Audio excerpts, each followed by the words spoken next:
Mabigat ang hangin sa loob ng mansyon, hindi dahil sa init, kundi dahil sa katahimikang parang may laging hinihintay na sumabog.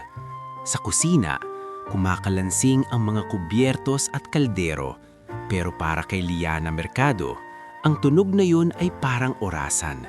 Bawas tiktak, katumbas ng oras na kailangan niyang tiisin bago siya muling makapadala ng pera pauwi. Liana, bilisan mo. Magpapalit na yung flowers sa foyer. Paalala ni Tess Balingit, ang head housekeeper. Hindi malakas ang boses ni Tess, pero may bigat. Boses ng taong matadal nang natutong mag-utos nang hindi nagagalit. Dahil ang galit dito, kadalasan, nagiging dahilan para masipa ka palabas. Opo, Ma'am Tess, sagot ni Liana habang pinipiga ang basang-basahan at pinupunasan ang gilid ng mahabang mesa. Maputi at makinang ang kahoy, pero ang mga daliri ni Liana laging may bakat ng sabon at mainit na tubig. Mahaba ang buhok niya na nakatali ng mahigpit. Simple ang suot niyang uniform, pero malinis. Ganoon niya pinanghahawakan ang sarili. Kung wala man siyang pera, hindi niya hahayaan ang marumi niyang trabaho na maging dahilan para mawalan siya ng dignidad. Sa sulok ng kusina, si Nena Castañeda, ang cook, nag-aayos ng mga sangkap habang nagbubuntong hininga. Hindi ka pa ba kumakain, Liana? Tanong ni Nena, sabay silip sa orasan. Mag-aalas 12 na. Baka mamaya na lang po, mahinang sagot ni Liana. Ang totoo, may kanin pa siya sa maliit na lalagyan, pero mas masakit ang tiyan niyang pinipigilan ng gutom kaysa sa konsyensya niyang kumain habang alam niyang kulang na naman ang pera nila sa probinsya. Narinig niya ang bahagyang pagbukas ng back door at pumasok si Rico Alvarado, ang driver. Basang-basa ang buhok niya, parang kakagaling lang sa ulan kahit tirik ang araw sa labas. "Uy, may balita ako!" Pabulong nitong sabi, sumandal sa counter na parang artista sa teleserye. "May dumating na namang na parcel si Ma'am Carla. 3 kahon. Alam mo na, puro branded." Hindi tumingin si Liana. "Rico, wag ka na. Baka marinig ka." Totoo namang na." Bulong ni Rico pero inihina pa.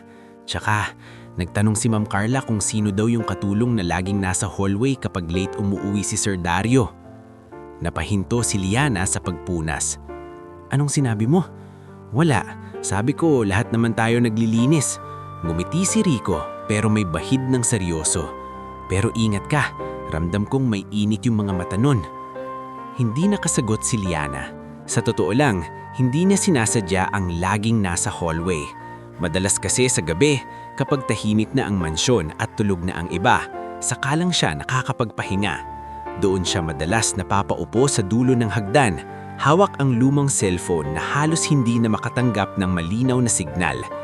Doon niya hinihintay ang tawag ni Mang Nardo, ang ama niyang mas matapang pa sa kanya, pero unti-unting kinakain ng sakit sa bato. Minsan sa mga gabing iyon, dumaraan si Dario Gonzales. Hindi siya maingay maglakad. Hindi siya kagaya ng ibang mayaman na halata ang yabang. Si Dario, parang laging may binubuhat na bagay na hindi nakikita ng iba. Isang problema o lihim na ayaw niyang ipamahagi. At kapag nagkakasalubong sila, madalas maikli lang ang usapan.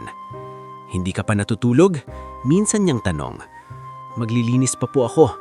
"Magpahinga ka rin," sabi ni Dario, sabay alis. Pero sa boses niya, may lambing na nakakatakot dahil hindi dapat. Kaya noong narinig ni Liana ang sinabi ni Rico kay Carla Velez, parang may lamig na kamay na humawak sa batok niya. Alam niya kung sino si Carla. Maganda, sosyal, palaging pabango, at palaging may kasama. Si Yasmin Ledesma na parang anino niyang mahilig tumawa kapag may napapahiya. "Liana," tawag ulit ni Tess. "Sa foyer, bilis." "Opo." Mabilis na tinupi ni Liana ang basahan at tumakbo palabas, dumaan sa mahabang hallway na amoy mga haling kandila. Sa foyer, nakatayo si Mr. Season, ang security. Tahimik na parang poste, pero ang mata niya, laging nakabantay. Paglapit ni Liana, napansin ni Mr. Season ang panginginig ng kamay niya. "Okay ka lang, iha?" Mahinang tanong. Hindi karaniwang magsalipa ang guard kaya napatitig si Liana. Opo, pilit niyang ngiti. Pagod lang po.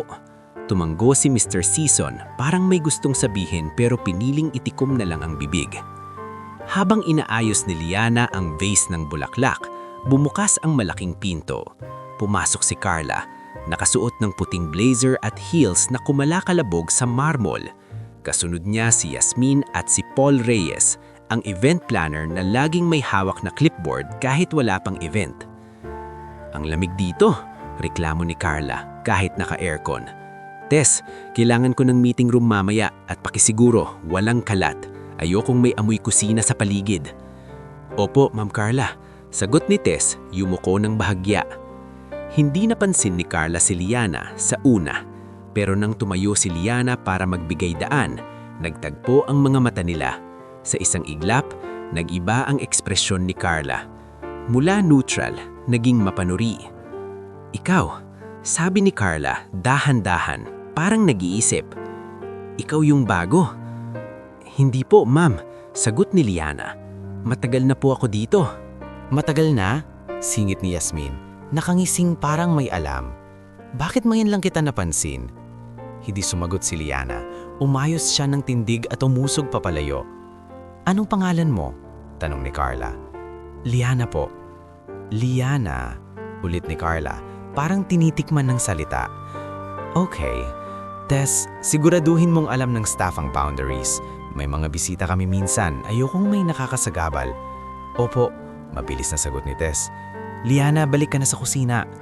Tumanggo si Liana at naglakad palayo, pero ramdam niyang sinusundan siya ng tingin ni Yasmin. Sa likod niya, narinig niyang bumuntong hininga si Pao. Carla, please. Pag-usapan natin yung seating plan. May VIP list tayo. Habang nagmamadali si Liana pabalik ng kusina, tumunog ang cellphone niya sa bulsa, isang maikling vibration na parang alarm sa puso niya. Nagtago siya sa maliit na pantry, saka sinagot agad. Anak, mahina ang boses ni Mang Nardo, may hingal. Pasensya na, istorbo. Tay, halos pabulong na sigaw ni Liana. Kamusta ka? Kumain ka na ba? Nakadialysis ka ba kahapon? Okay lang, pilit na sagot ng ama, pero halata sa boses ang pagod. Nakautang muna tayo kay Aling Mercy. Sabi niya, kung hindi daw tayo makabayad sa susunod na linggo, may hirapan na siyang magpahiram. Namilog ang mata ni Liana, parang may humigpit na tali sa dibdib niya. Gaano po kalaki yung kulang? 3 pa. 3,000. Sagot ni Mang Nado pero parang nahihiya. 3,000. Sa ibang tao maliit. Sa kanya, parang bundok. Dahil ang sahod niya may kaltas sa pamasahe, sa padala, sa pagkain ng kapatid niyang nag-aaral pa. Tay, gagawan ko ng paraan. Sabi ni Liana, nanginginig ang boses. Huwag kayong mag-alala, pangako. Anak, huwag mong masyadong pahirapan sarili mo. Kung pagod ka na, umuli ka na lang dito, kahit mahirap. Napapikit si Liana. Hindi po, kailangan ko pong kumapit. Ayoko pong mamatay kayong may utang at walang pag-asa. May katahimikan sa kabilang linya, tapos narinig niya ang mahinang paghinga ng ama. Salamat anak. Diyos na bahala. Pagbaba niya ng tawag, napaupo si Liana sa kahon ang canned goods. Napatakip siya ng bibig para hindi umiyak ng malakas. Gusto niyang sumigaw, pero ang mansyon hindi lugar ng sigaw ng katulong. Dito, ang luha ay dapat punasan agad, parang mantsa. Biglang may tumihing sa pintuan ng pantry. Napatayo si Liana, nagulat. Si Dario ang nandoon. Hindi niya alam kung gaano na ito katagal nakatayo. Naka-long sleeve si Dario, nakaluwag ang kwelyo, hawak ang ilang papel na parang galing sa opisina. Pero ang tingin niya, hindi matalim, malambot at puno ng tanong. Liana, mahinaw niyang tawag. Narinig ko. May problema ba? Napatras si Liana. Wala po sir, pasensya na po, Huwag mo akong tawaging sir dito. Putol ni Dario, mahina pero may diin. Lumapit siya ng isang hakbang, sapat para maramdaman ni Liana ang presensya niya, pero hindi sapat para maging bastos. Anong nangyari? Hindi agad nakasagot si Liana. Gusto niyang magsinungaling pero pagod na siya. Ama ko po problema, sabi niya sa wakas, halos pabulong. May kulang po sa gamutan. May utang po kami. Ayoko pong maputol yung dialysis niya. Tumanggo si Dario. Parang matagal niya ning alam ang sakit na yun. Parang hindi na bago sa kanya ang bigat. Kinuha niya ang sobre sa bulsa ng pantalon. Plain, walang pangalan, walang tatak. Kung sinamulan ni Liana pero hindi niya natuloy. Huwag ka nang magsalita, sabi ni Dario. Iniabot ang sobre. May dahilan kung bakit kailangan kong itago tayo, pero hindi kita pababayaan.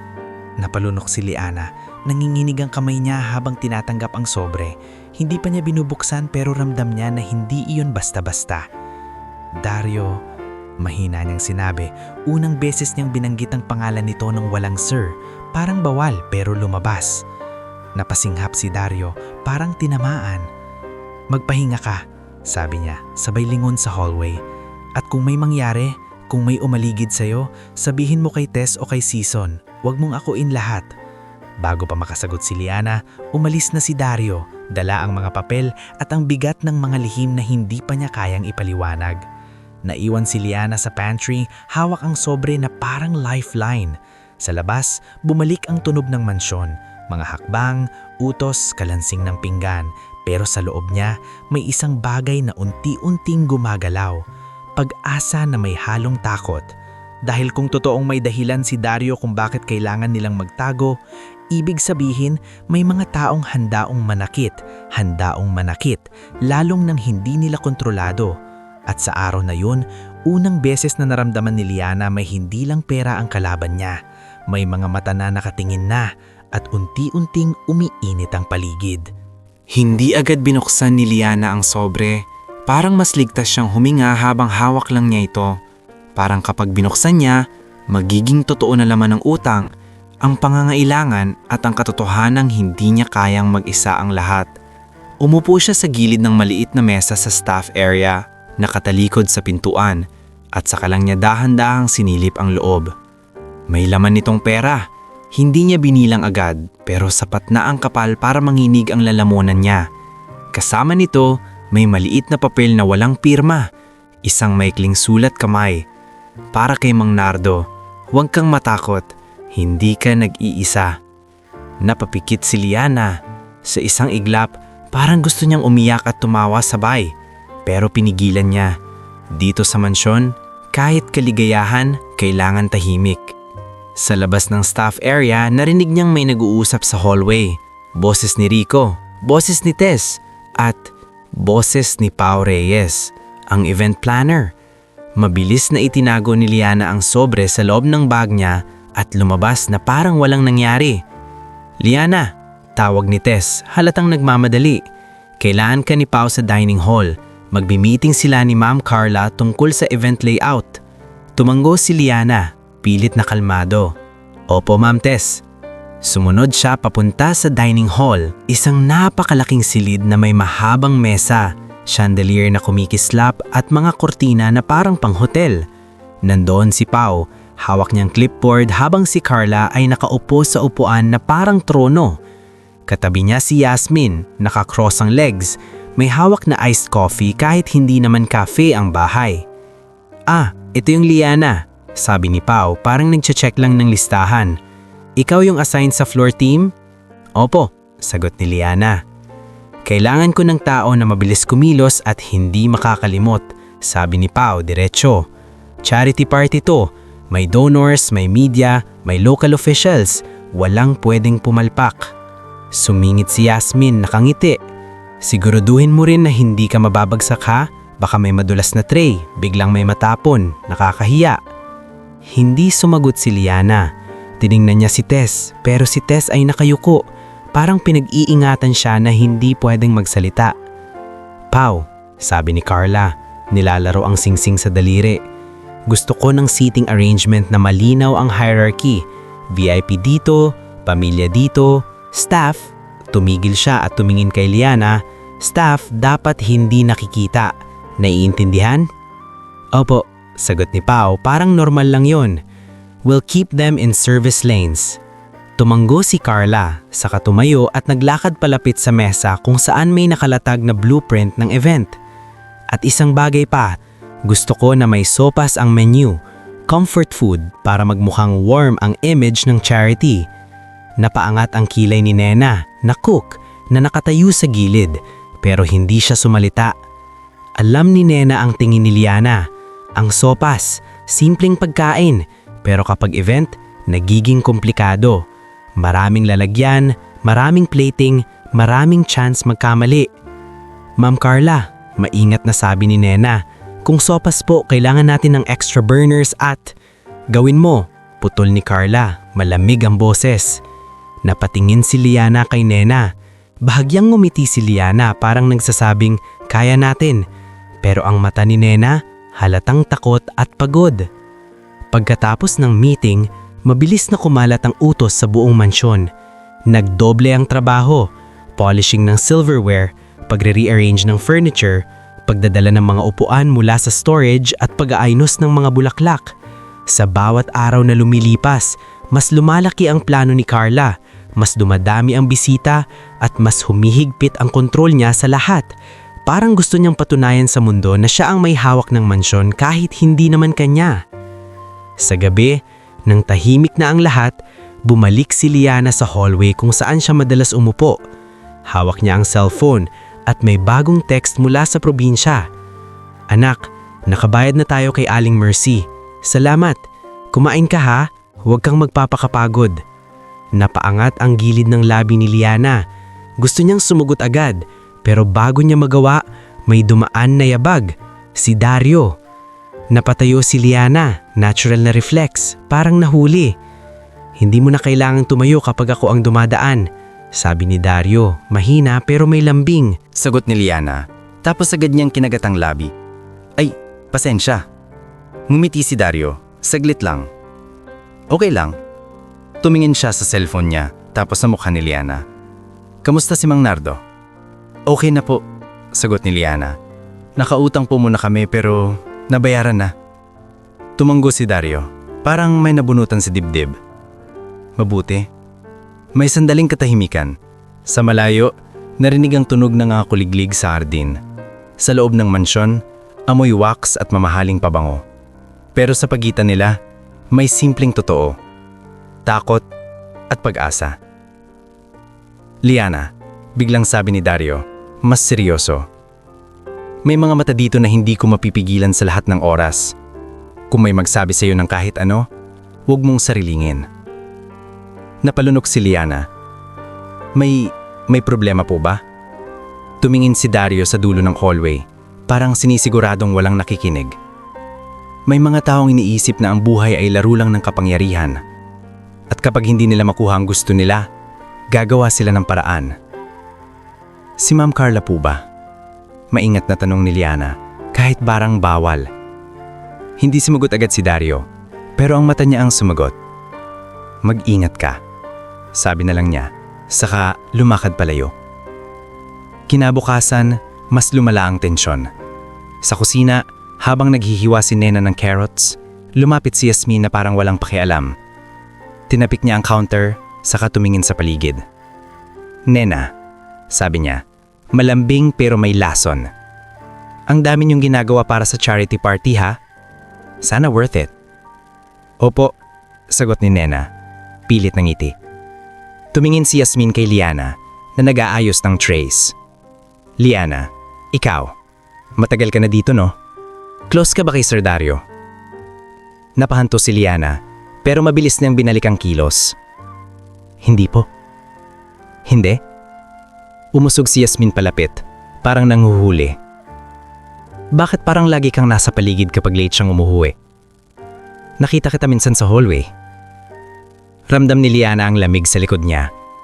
Nagpapahinga lang po ako sa hallway minsan kasi tapos na po ang trabaho. Ah, sabi ni Yasmin. Kunwaring naiintindihan. Kasi baka mamaya, ikaw pala ang tipo ng katulong na umaakyat ng hagdan. Biglang tumunog ang kutsilyo ni Nena sa chopping board, parang napuwersa sa diin. Mrs. Min, nagtatrabaho si Liana. Wala siyang ginagawang masama. Tumingin si Yasmin kay Nena, nakangiti pero matalimang mata. Uy, defender. Interesting. Lumingon siya kay Liana ulit. Alam mo, ingat ka. Minsan ng mga taong akala nila safe sila, biglang napapahiya. at umalis siya na parang wala lang. Pagkatapos noon, hindi na mapakali si Liana. Parang bawat utos may kasamang banta. Bawat tingin ni Carla may pagsusukat at bawat pagkakamali, kahit maliit, parang hinihintay lang nilang mangyari. Sa tanghali, dumating sa mansyon si Attorney Selwyn Cruz. Nakapolo siya, may dalang file, diretso sa opisina ni Dario. Sumunod si Dr. Maureen Quintanar. Dumaan muna sa kwarto ng matanda nilang lola. Kasunod pa, dumating si Consular Iggy Ramos na may dalang basket ng prutas at camera ready ng ngiti. Sir Dario, malakas na bati ni Consular Iggy sa living room. Napakaganda ng bahay niyo. Grabe, pang movie. Nakatayo si Liana sa gilid, hawak ang tray ng tubig. Narinig niyang bumuntong hininga si Rico sa likod niya. Ito na naman yung politiko. Bulbo ni Rico. Feeling close. Rico, saway ni Tess, pero mahina lang. Lumabas si Dario, mahayos ang postura, pero halata sa mata niya na pagod. Counselor? Bati niya, polite. Thanks for coming. Siyempre. Sagot ni Iggy. Charity party to, dapat suportado. Lalo na kung may media. Sa salitang media, napatingin si Carla na kakapasok lang, parang proud. Dario, sabi niya, sweet ang tono. Don't worry, ako nang bahala sa image natin. Tumanggo si Dario, pero walang init. Carla, we'll talk later. Nang lumapit si Carla, napansin niya si Liana na may hawak na tray. Ngumiti siya, pero hindi ngiting mabait. Careful, sabi niya, kunwaring concern. Baka matapon mo yan, nakakahiya sa bisita. Opo, sagot ni Liana, pilit na steady. Pag-alis nila, hinila ni Tess si Liana sa gilid. Liana, bulbon niya, kung may narinig ka o naramdaman kang hindi maganda, sabihin mo sa akin. Hindi ko man kayang banggain sila, pero hindi ko rin kita pababayaan. Napatitig si Liana kay Tess at sa unang beses, nakita niya ang takot sa mata ng head housekeeper. Takot na hindi para sa sarili lang, takot na may paparating na mas malaking gulo. Sa gabing iyon, habang nililipit ni Liana ang mga baso, dumaan si Mr. Season sa kusina at tumigil sandali. Miss Liana, mahina niyang tawag. Opo, sagot ni Liana, nagulat. May nakita akong kakaiba kanina sa storage, sabi ni Mr. Season, bahagyang lumingon sa pinto. May mga kahon na hindi dapat nandun at may dalawang tao na pabalik-balik. Hindi ko pa masabi kung ano, pero mag-ingat ka sa mga susunod na araw. Nanlamig ang palad ni Liana. Sino po yung dalawang tao? Hindi sumagot si Mr. Season ng diretsyo. Kung may mangyari, huwag kang tatayo mag-isa. Sabihin mo agad kay Tess o kay Rico. Narinig mo? Tumanggo si Liana, halos hindi makahinga. Opo. Pag-alis ni Mr. Season, napaupo si Liana sa maliit na stool sa kusina. Sa labas, nagkakabit na ng ilaw si Pao para sa party. Sa sala, naririnig ang tawa ni na Carla at Yasmin. Mga tawag, mga utos, mga planong hindi niya alam. Pero malinaw sa kanya ang isang bagay, hindi lang simpleng party ang paparating. May balak silang patamaan siya. At habang iniisip niya ang mga salitang binitiwan ni Dario, may mga mata dito. Ramdam niyang unti-unting sumisikip ang mundo niya. Parang dahan-dahang itinutulak siya papunta sa gitna ng entablado na hindi niya piniling akyatan. Hindi na nakatulog ng maayos si Liana sa gabi bago ang party. Kahit nakahiga siya sa maliit niyang kwarto sa staff quarters, paulit-ulit sa utak niya ang sinabi ni Mr. Season. May mga kahon na hindi dapat nandun. May dalawang taong pabalik-balik. May kakaiba sa storage. At sa bawat pikpit niya, bumabalik ang boses ni Yasmin na may halong pananakot. Minsan ang mga taong akala nila safe sila, biglang napapahiya. Maagang-maaga pa lang, gising na ang buong mansyon. Si Pao Reyes, naka-headset na parang director sa set, palakad-lakad habang nagtuturo. Table linen dapat walang kulubrot. Rico, pakisigurado ang drop-off area sa gate ha. Tess, saan na ang second batch ng flowers? Nena, Kailangan ko ng exact timing sa supa service. Relax lang, Pao, bulong ni Rico habang naglalakad palayo. Pero kita sa mukha niyang kinakabahan din. Parang kasal to eh. Mas mahirap pa sa kasal, balik ni Pao. Hindi tumitingin dahil may media. Sa kusina, si Nena nagmamadaling maghalo ng broth sa malaking kaldero. Umuusok ang sabaw, amoy manok at luya. At sa gitna ng init, nakatayo si Liana na nag-aayos ng mga mangkok sa tray. Pila-pila, eksakto ang distansya, walang mali. Liana, mahina ang tawag ni Tess habang sumisilip sa pinto ng kusina. Bantayan mo sarili mo, huwag kang bibitaw ng trays niyang basta-basta. Kung may duda ka, lumapit ka sa akin. Opo, sagot ni Liana, kahit gustong-gusto niyang magtanong kung anong gagawin niya kung may mangyari. Pero alam niyang si Tess rin nangangatog sa sariling takot. Sa may back entrance, naririnig ang pagdating ng mga supplier, dekorasyon, ilaw at mga extra chairs. Sa sala, sinisimulan nang i-check ang sound system.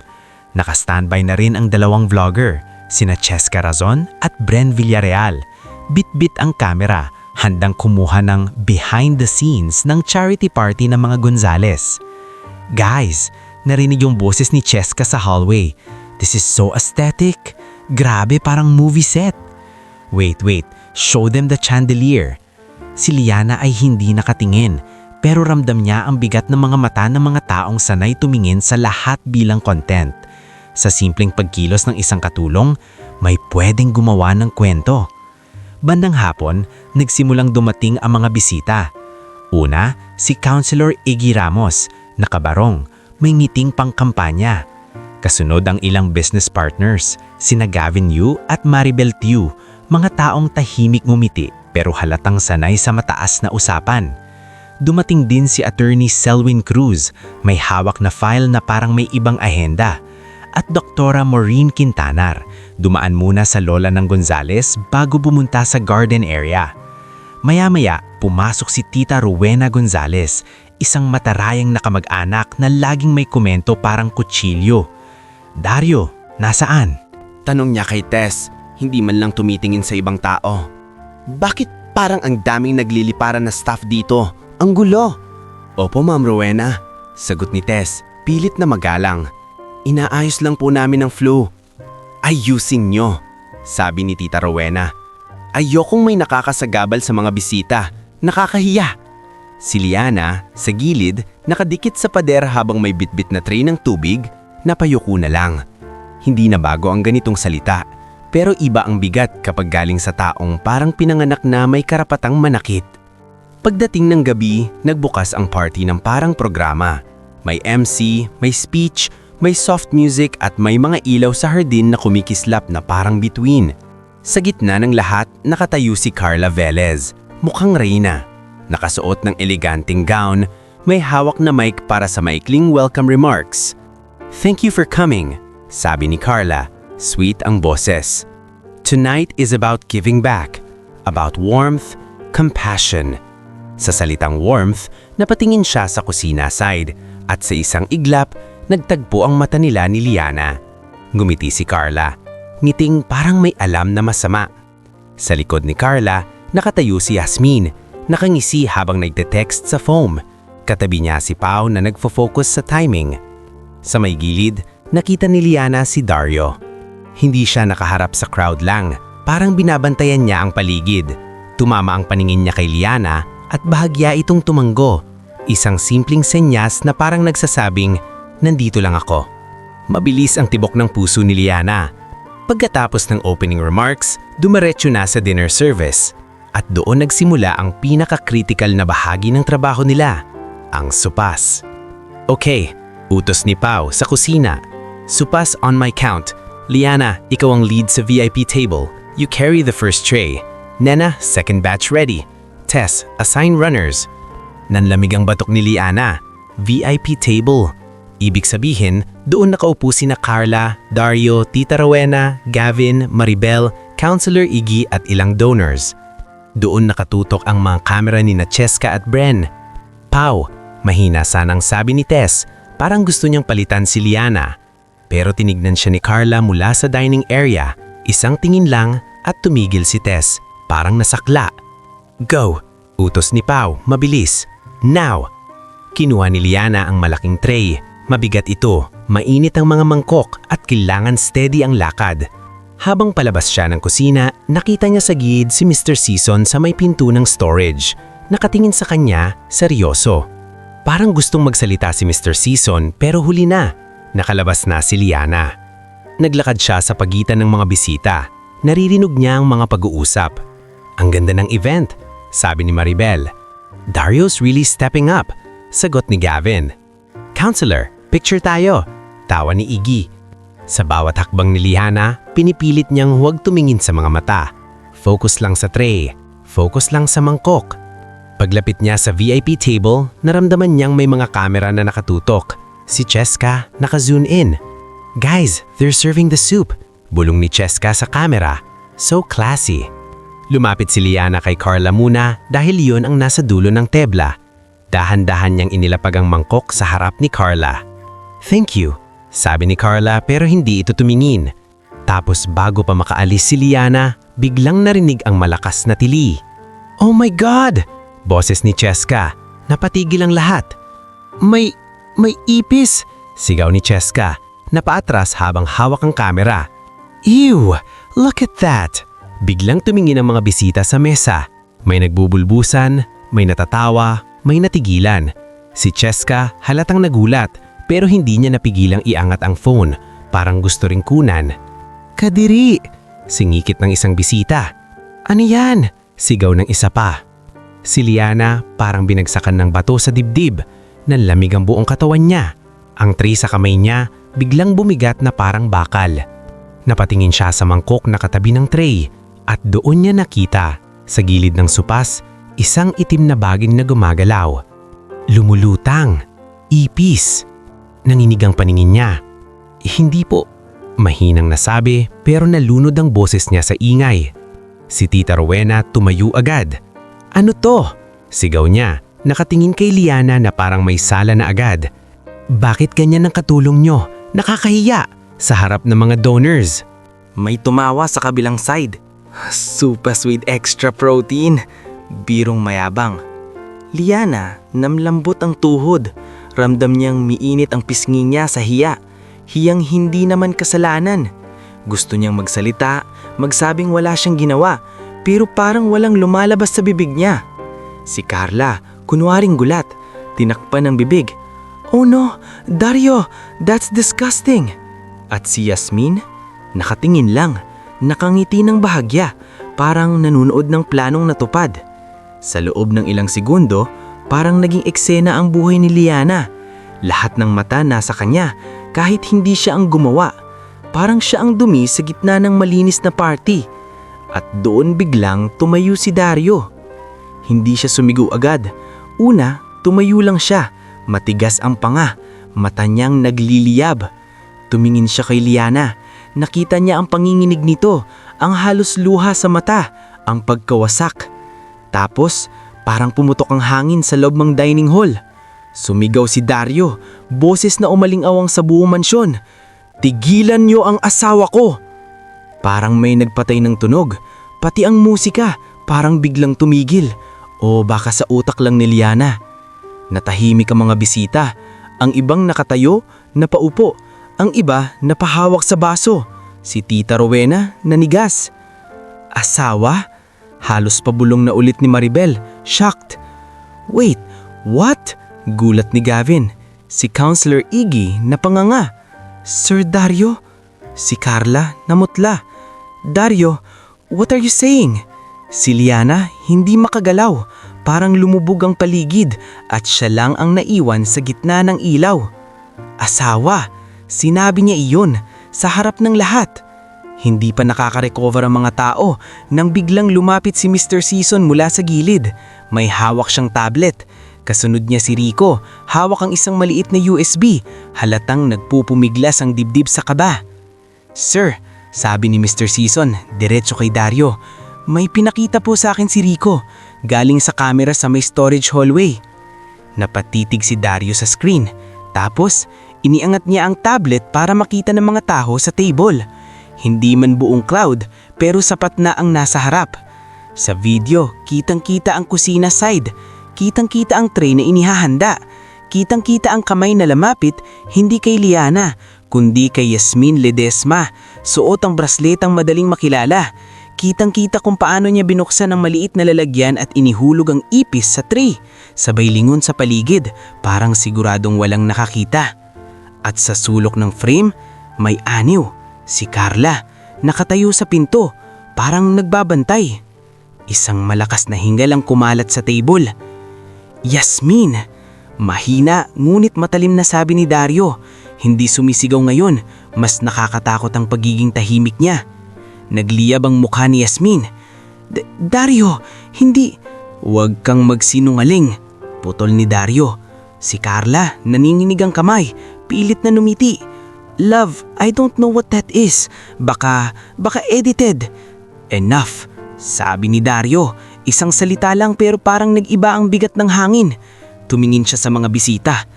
Kaya pala may nagbabanta. Kaya pala may gustong manira. Sa harap pa mismo ng mga taong tinulungan natin. Si Liana napahawak sa dibdib. Ang luha niya, hindi na niya mapigilan. Pero hindi ito luha lang ng hiya. Luha rin ito ng biglang pagkatanggal ng bigat. May ebidensya, may katotohanan. Sa kabilang dulo, si Paul namumutla habang hawak ang clipboard. Si Tess napapikit, parang may halong relief at takot. Si Nena sa kusinang doorway, napahawak sa bibig, umiiyak na hindi mailabas ang sunog. At sa gitna ng lahat, si Dario, tumingalaw, boses niya ngayon ay hindi para lang kay Liana, kundi para sa buong silid. Sinong susunod na magsasabing katulong lang siya? Sinong susunod na tatawa habang sinisira niyo ang tao? Walang sumagot. Ang mga mata ng mga bisita naglilipatan mula kay Liana, kay Dario, kay Yasmin, kay Carla. Ang ilang vlogger hindi na alam kung itutuloy ang filming o ibababa ang kamera. Pero huli na, nakita na ng lahat ang nangyari. At doon, sa sandaling iyon, habang nakatayo si Liana sa tabi ng tray na nanginginig pa rin sa kamay niya, naramdaman niya na hindi na lang ito tungkol sa party. Ito na ang simula ng pagbagsak ng mga taong gustong lumamon sa kanya at ang simula ng paglabas ng lihim na matagal nang itinago. Walang nakapagsalita sa ilang segundo matapos ilabas ang video. Kahit ang mga baso, parang natakot kumalansing. Ang hangin sa dining hall biglang naging mabigat. Parang lahat ng pabango at mamahaling ilaw hindi na kayang takpan ang baho ng ginawa nila. Si Liana nakatayo pa rin sa gilid ng VIP table. Hawak ang tray na nanginginig sa kamay. Naririnig niya ang tibok ng sarili niyang puso, pero mas naririnig niya ang boses ni Dario. Matapang, protektado at puno ng galit na hindi para lang sa sarili, kundi para sa kanya. Tess, Tawag ni Dario, hindi lumilingon. Pakihinto ang music. Mabilis na tumango si Tess, halos tumakbo sa sound area. Sumunod si Poe, natulala pero pilit nagiging professional. Poe, sabi ni Dario, malamig. Cancel everything. I don't care about the program. Sir, may donors. Simula ni Poe, pero napatigil siya nang tumingin si Dario sa kanya. Exactly, sabi ni Dario. May donors na dapat makita kung anong klaseng tao ang pinagtatakpan nila. Napalunok si Poe at tumango. Okay sir. Si Councilor Iggy Ramos nakatayo na rin, nag-aayos ng barong at pilit ngumiti na parang walang nangyari. Sir Dario, maybe we can handle this privately kasi you know, media. Councilor, putol ni Dario, you came here for optics. Now you're getting reality. Tumahimik si Iggy na paatras, parang biglang naging maliit. Sa kabilang side ng mesa, si Carla Velez nanghinginig ang labi. Dario, love, please, we can talk. That video, baka mali ang angle. Baka... Stop, sabi ni Dario. Isang salita lang pero parang may pader na tumayo sa pagitan nila. Lumapit siya kay Carla pero hindi para yakapin, para harapin. Hindi mo lang to pinabayaan. Mababa ang boses ni Dario, nanginginig sa galit. Plinano mo. Hindi, sigaw ni Carla, biglang naging desperado. Wala akong alam. Yasmin, sabihin mo sa kanya. Napatingin si Carla kay Yasmin Ledesma, pero si Yasmin namutla na rin. pawis ang noo, halata sa kanya ang panik ng taong nahuli sa sariling laro. Ako lang to. Joke lang. Prank. Hindi ko in-expect na magiging... Prank? Umalingaw-ngaw ang boses ni Tita Rowena na kanina lang ay nanginsulto kay Liana. Sa harap ng donors? Sa harap ng pamilya? Ga! Doon pa lang parang nagising si Tita Rowena sa sariling kahiyaan. Pero huli na. Tumayo si Gavin Yu, tahimik pero seryoso. Dario, I'm sorry. Sabi niya, diretso. I didn't know this was happening. If you need witnesses, we're here. Sumunod si Maribel Tiu, nakaangat ang baba. Kung charity ang usapan, dapat yung tao sa likod ng serbisyo ang may respeto, hindi yung ginagawang target. Si Cheska Razon at Bren Villarreal, parehong nakatigil ang kamera. Ang mukha ni Cheska halatang conflicted. Sir Dario, I'm sorry. Sabi niya, halos pabulong. I reacted. I shouldn't have. Pinalaki ko. Hindi sumagot si Dario sa kanila. Sa mata niya, hindi content ang nangyari. Trauma to. Lumapit si Mr. Season, steady ang tindig. Sir, sabi niya, nakahanda na ang guard sa gate kung sakaling magtangkang lumabas ng hindi maayos. Tumango si Dario. Good. Tapos biglang humarap si Dario sa mga bisita. Hindi nagalit lang, kundi malinaw na desisyon. Ladies and gentlemen, sabi niya, malakas pero kontrolado. The party is over. At bago kayo umalis, gusto kong malinaw ang nangyari. Sinubukan nilang ipahiya ang asawa ko at sinubukan nilang sirain siya dahil katulong siya. Nagtangka na namang magsalita si Carla pero tinaas ni Dario ang kamay. Kung may gustong umalis na hindi kayang harapin to, go. Pero kung may natitirang respeto sa inyo at totoong charity ang pakay nyo, huwag niyong kalimutan kung sino ang pinagtawanan nyo. Tahimik ang buong hall. May ilang nag-ayos ng bag, may ilang yumuko. Ang iba parang nakaramdam ng guilt na hindi nila inexpect. Si Liana sa gitna ng mga tingin, hindi na alam kung saan tatayo.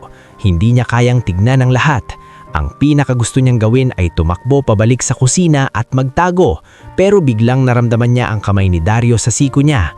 Hindi mahigpit pero may katiyakan. Hinga, bulong ni Dario para lang sa kanya. You're safe. Nang marinig ni Liana ang salitang safe, doon siya tuluyang naluha. Hindi siya humikip ng malakas, tahimik lang ang luha, parang ulan na matagal pinipigil. Sir Dario, biglang lumapit si Attorney Selwyn Cruz, may hawak na phone at nakaredy na ang professional tone. If you want, we can file immediately. This is deliberate defamation and later, sagot ni Dario. Pero ngayon, gusto kong may malinaw na aksyon. Lumingon siya sa Mr. Season. Call the police. I want a report tonight. Nabilog ang mata ni Carla. Police? Dario, don't. This will ruin me.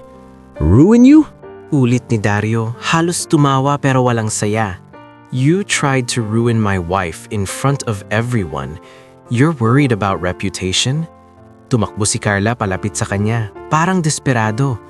Please, Dario. Pero hinarang siya ni Rico na ngayon lang nagkaroon ng lakas ng loob. Ma'am Carla, sabi ni Rico, nanginginig pero matapang. Tama na po, nakita ko po yung chat ni Yasmin. May mga message po kayo. Napahinto si Carla. Anong chat? Hindi sumagot si Rico pero kita sa mukha niyang handa siyang magsalita kung kinakailangan. Si Yasmin naman parang lalong lumubog. Doon, dumating ang dalawang pulis. Tinawag ni Mr. Season na mabilis. Sa unang hakbang nila sa dining hall, nakita agad nila ang tensyon. Sir, may report daw? Tanong ng isang pulis. Si Sergeant Alan De Vera, kasama si Corporal Mig Soriano. Yes, sagot ni Dario, diretso. My staff was sabotaged and publicly humiliated. I have CCTV evidence and I want this documented. Lumapit si Sergeant De Vera, tumango. Okay po sir, sino po ang involved? Tumingin si Dario kay Yasmin. Her, sabi niya, and there's reason to believe she was directed. Sumigaw si Yasmin, umiyak na ngayon. Hindi, ako lang gumawa. Pero hindi naniniwala ang lahat, lalo na sina Tess at Nena. Sa doorway ng kusina, si Nena umiiyak na. Lumapit siya kay Liana, hawak ang apron. Liana, anak, patawad. Pabulong niya. Hindi ko alam kung paano ako tatanggi, Pinilit nila. Pinagbantaan nila yung trabaho ko. Hindi sumugot si Liana agad. Tiningnan niya si Nena, nakita niya ang takot, ang guilt, at ang pagiging tao. Hindi siya galit kay Nena. Ang galit niya nasa mga taong may power at ginamit ito para durugin ang mahina. Tita Rowena, biglang sabi ni Dario, humarap sa kamag-anak niya. You called her disgusting. Namula si Tita Rowena. Dario, No, putol ni Dario. Say it. Nabigla ang lahat, lalo si Liana. Parang hindi siya sanay na may taong ipagtatanggol siya hanggang sa ganito. Napalunok si Tita Rowena at tumingin sa Liana. Ang mata niya ngayon hindi na mataray, kundi nahihiya. Liana, sorry, sabi niya, pilit. I spoke out of anger. I didn't know. Hindi to dramatic na sorry, hindi to malinis, pero sapat na para maramdaman ni Liana na unti-unting bumabaliktad ang mundo. Si Cheska at Brent tahimik ding lumapit. Miss Liana, sabi ni Cheska, halatang umiiyak din. I'm sorry, I shouldn't have screamed like that. I made it worse. Delete mo yung footage, biglang singit ni Dario, matalim. If you posted anything, take it down. Oh, okay, mabilis na sagot ni Bren, halos takot. We will. Sa gilid, si Pao Reyes parang nabigatan sa konsensya. Lumapit siya kay Tess at bumulong. I didn't know they'd do something like that. I thought they were just strict. Tumingin si Tess sa kanya, pagod pero matatag. Ngayon alam mo niya, at sana wag mo nang palampasin ulit. Habang kinukuha ng pulis ang statement ni Mr. Season at pinapanood ang CCTV, humila si Dario kay Liana palayo sa crowd, papunta sa maliit na sitting area malapit sa library. Doon, mas tahimik, mas walang mata. Liana, sabi ni Dario, mas mababa ang boses. Look at me. Dahan-dahang tumingin si Liana sa kanya, namumula ang mata niya. Pero nanginginig ang boses ni Liana. Ako yung nasa harap. Ako yung pinagtawanan. Parang hindi ko na kayang bumalik sa kusina bukas. Huminga si Dario, parang may pinipigil na galit ulit. Then you won't, sabi niya. Napatitig si Liana. Anong ibig mong sabihin? Kinuha ni Dario ang kamay niya, humawak ng mahigpit pero maingat. I'm done hiding you, sabi niya, diretso. At simula ngayon, hindi ka na staff na pwedeng tapakan. Hindi ka na target. Hindi agad makapagsalita si Liana, parang naghalo sa dibdib niya ang ginhawa at takot. Dario, mahina niyang sabi, bakit mo to tinago ng matagal? Saglit na tumahinik si Dario, tapos tumingin siya sa malayo, parang nakikita ang mga taong nasa dining hall. Because I knew this would happen. Because I knew they'd hurt you if they found out. Pero nasaktan pa rin ako. Pabulong ni Liana. Tumanggo si Dario. I know. And I'm sorry. Doon, lumapit si Attorney Selwyn, may dalang folder.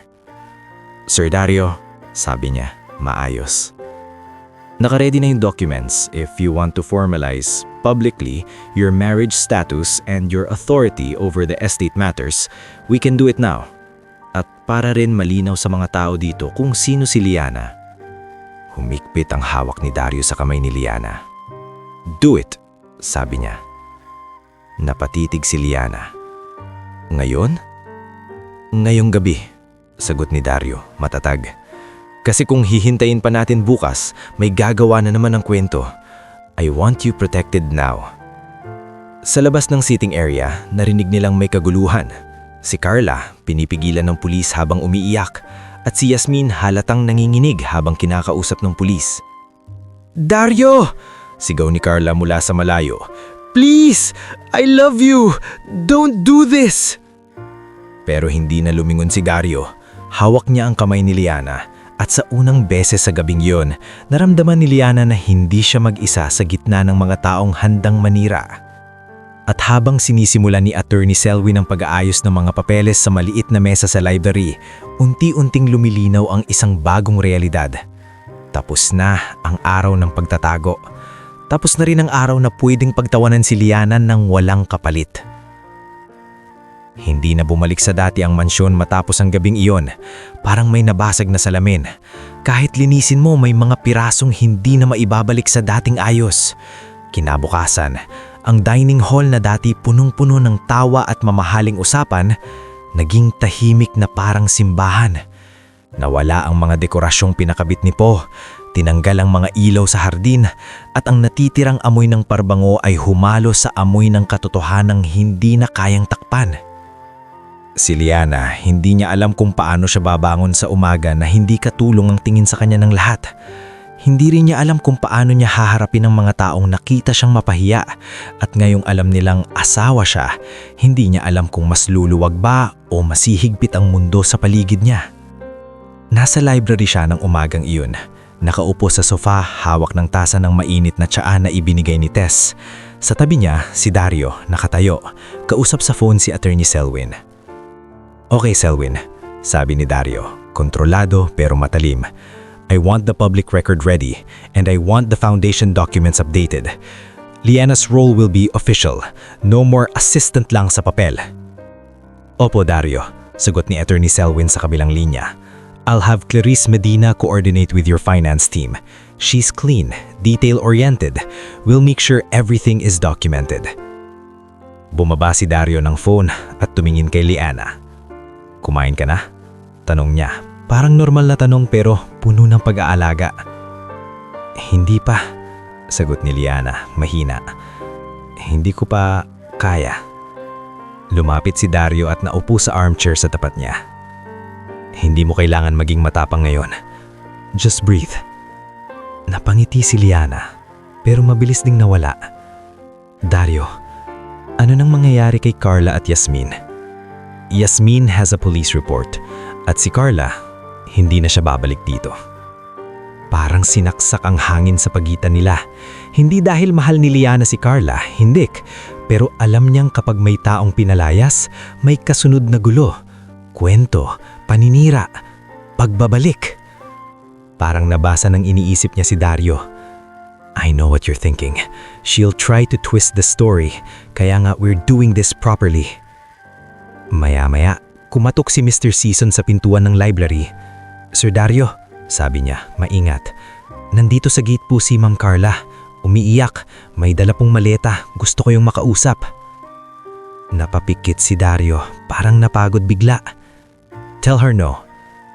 "Sir," maingat na singit ni Mr. Season, "may kasama pong reporter. Hindi ko po pinapasok pero nasa labas po." Nang marinig ang salitang reporter, nalamig si Liana. "Dario." Tumayo si Dario. "Stay here," sabi niya kay Liana, tapos humarap kay Mr. Season. "Rico, pakisama." Utos niya. Sa hallway, sumunod si Rico, hawak ang phone, halatang nakaredy mag-record kung kailangan. Pagdating sa gate area, tanaw mula sa bintana ang eksena. Si Carla, naka-sunglasses kahit umaga, may luha sa pisngi, at sa tabi niya, isang babaeng may mic at camera crew. Si Janelle Season, hindi kamag-anak ni Mr. Season, isang lokal na reporter na kilala sa exclusive scandals. "Sir Dario!" sigaw ni Carla nang makita siya. "Please, talk to me. Let me explain." "Explain what?" malamig na tanong ni Dario. Hindi siya lumabas ng gate. Nanatili siyang nasa loob, may distansya. "Explain why you let her sabotage my wife?" "Hindi ko alam," sigaw ni Carla, umiiyak na parang tunay. "I swear, Dario, she did it on her own. I didn't..." "Stop," putol ni Dario, saka tumingin sa camera crew. "Who invited you here?" Namilog ang mata ni Janelle, pero nung ngumiti sila sa camera, professional. "Sir, we heard there was an incident." "Then you heard wrong," sabi ni Dario. "This is private property. Leave." Sinubukan luhapit si Carla sa gate. "Dario, please, I love you. I was supposed to be part of your life. That girl, that maid, she's manipulating you." Doon, parang may apoy na umakyat sa dibdib ni Dario. "Don't call her that," sabi niya. Mababa ang boses pero mabigat. "She is my wife, and she's 10 times the person you are." Sa likod, narinig ni Rico ang pag-click ng phone camera. Nagre-record siya para may ebidensya kung may baliktaran. "Sir Dario," singit ni Janelle, Can you confirm the marriage? Because the public doesn't own my life, sagot ni Dario. But I will confirm one thing. My wife was humiliated and sabotaged. There is evidence. There is a report. And whoever tries to twist the truth will face legal action. Tumigil si Carla, parang sinampal ng salita. So, that's it? Pabulong niya. You choose her over everything? Dario's jaw tightened. I'm choosing decency, sabi niya. And I'm choosing the truth. Pagbalik ni Dario sa loob, nakita niya si Liana sa hallway, hindi nakatiis at lumabas ng library. Nanlaki ang mata nito. Bakit ka lumabas? Tanong ni Dario, pero hindi galit. Worried. Natakot ako, sagot ni Liana, diretso. Baka sirain nila tayo sa labas. Lumapit si Dario at hinawakan ang balikat niya. Then we build a life they can't destroy, sabi niya. At doon, nagsimula ang mabilis na pagbabago. Hindi drama ng isang gabi, kundi proseso ng maraming linggo at buwan.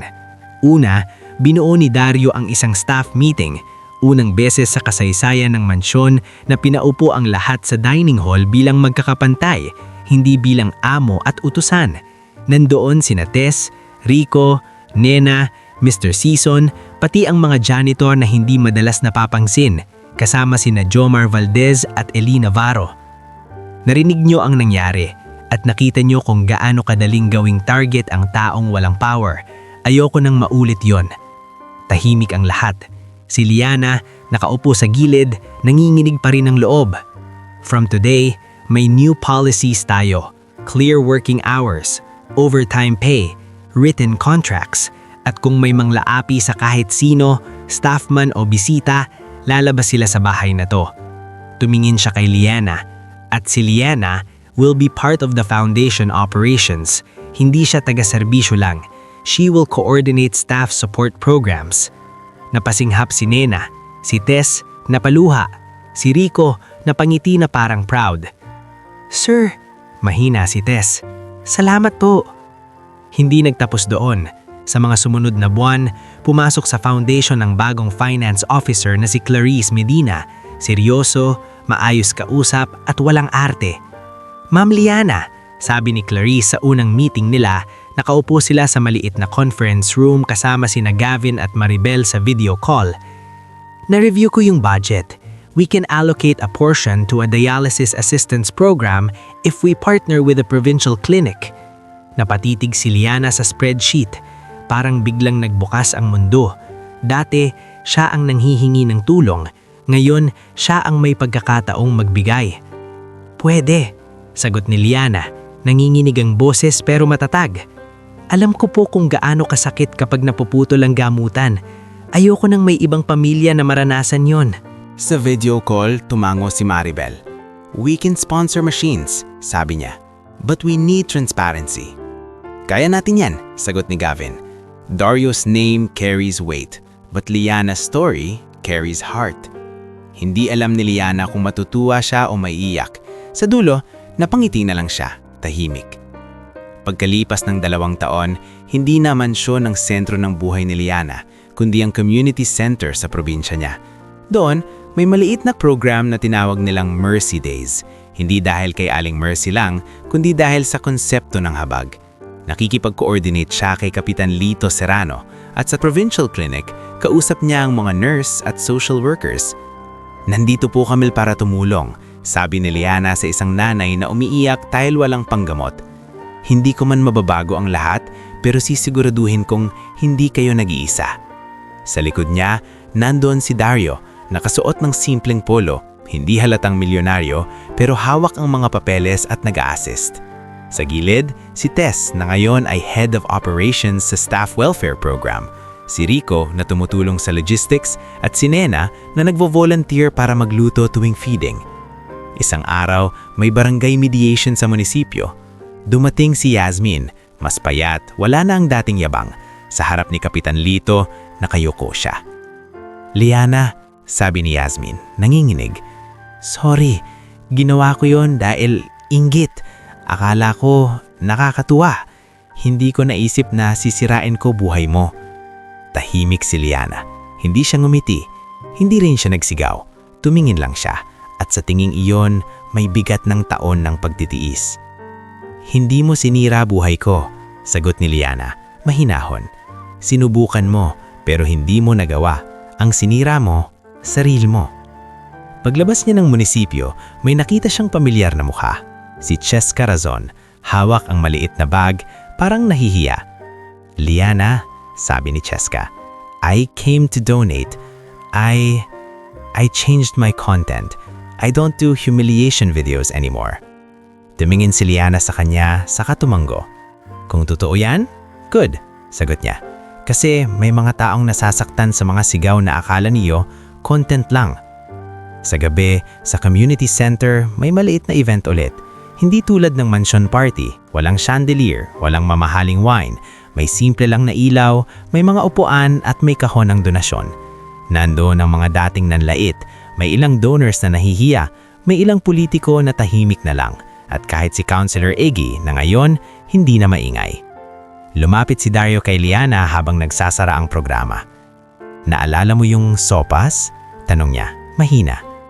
Napangiti si Liana pero may kurot. Hindi ko makakalimutan, sagot niya. Hinding-hindi na mangyayari ulit, sabi ni Dario, hawak ang kamay niya. Hindi dahil wala ng masamang tao, kundi dahil hindi ka na mag-isa. Tumingin si Liana sa mga tao sa paligid, mga staff na naging pamilya, mga beneficiaries na nagkaroon ng pag-asa, mga taong dating tumawa pero ngayon natutong yumuko. At sa unang pagkakataon, ramdam niyang hindi na siya katulong na tahimik magtiis. Siya na ang taong may boses, at ang boses na iyon hindi na kayang patahimikin ng kahit sinong mayabang.